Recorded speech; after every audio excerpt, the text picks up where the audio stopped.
6:51, time for the morning sprint. You have a chance to weigh in on what Madison's new school superintendent job should look like. The district is sending out a survey asking the community what they want the district to change and the role the superintendent should have in that. The school board president says responses will be used to create a leadership profile that acts like a job description. That will get posted in November ahead of the vetting process for candidates. We're in the midst of our back to school push, asking you to donate to kids in need. We want to make sure every kid in Dane County is set up for success this school year. And that's where you come in. You can drop off supplies at our studio here on News 3 Now. Any Metcalf's or Walgreens or any Boys and Girls Club of Dane County location. Learn more by going to channel3000.com/back-to-school. This week, a judge will determine the future in the case of a 15-year-old accused of murdering 10-year-old Lily Peters. It happened April of last year. The defendant is currently charged as an adult with first-degree intentional homicide charges and 2 counts of sexual assault. The hearings this week will determine if the suspect's name should be revealed to the public, whether it should be in juvenile court, and which court system would host the trial. A debate is underway in Milwaukee over whether county funds should be used to fix up American Family Fields.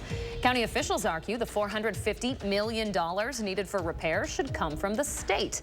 However, those same officials say they are open to a 5-county tax that used to be active up until 2020. Assembly Speaker Robin Vos says, quote, "We are engaging in discussions and working to find a consensus that everyone can support." New overnight, Mike Pence officially qualifying to appear at the first Republican presidential debate in Milwaukee this month. The Republican National Committee has a requirement of 40,000 unique donors as a minimum to qualify, among other stipulations. There was some speculation that Pence would not reach that threshold, but the Washington Post reports he saw an uptick in donors since the latest indictment against former President Donald Trump. Meanwhile, Trump's legal team is arguing that in order to prevent releasing evidence to the public is too broad and would restrict his First Amendment rights. Special counsel Jack Smith is arguing the judge should reject the Trump defense's changes. He says potential jurors and witnesses could be intimidated. Attorney General Josh Kaul looking to move forward with his lawsuit challenging the state's abortion policy. Kaul filed a motion for final judgment yesterday. It would formalize the ruling that the judge made last month, saying that the 1849 abortion law does not ban abortion. It would allow the case to move forward. It's expected to get to the Wisconsin Supreme Court. Ohioans will vote today on a measure that could decide the fate of abortion rights in that state. Ballot issue 1 proposes to raise the threshold needed to make a state amendment from a simple majority to 60%. Abortion access as a constitutional right will be on the November ballot.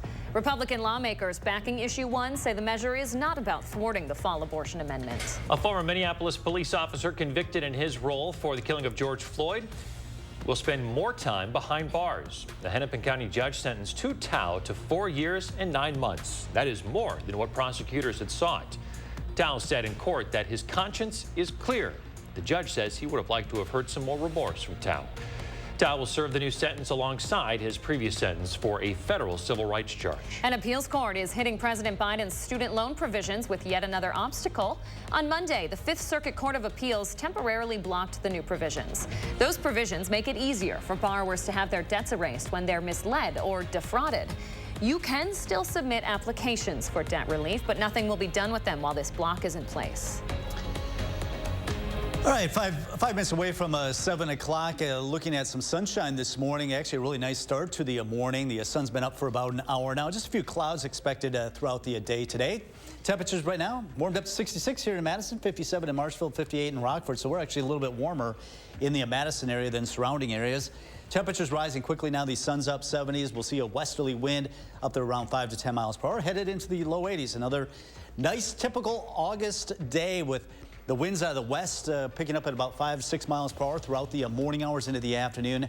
Tomorrow, we do have a chance of a late day shower or thunderstorm. It's not a great chance, but at least there's that chance. The First Warn forecast keeps it dry on Thursday.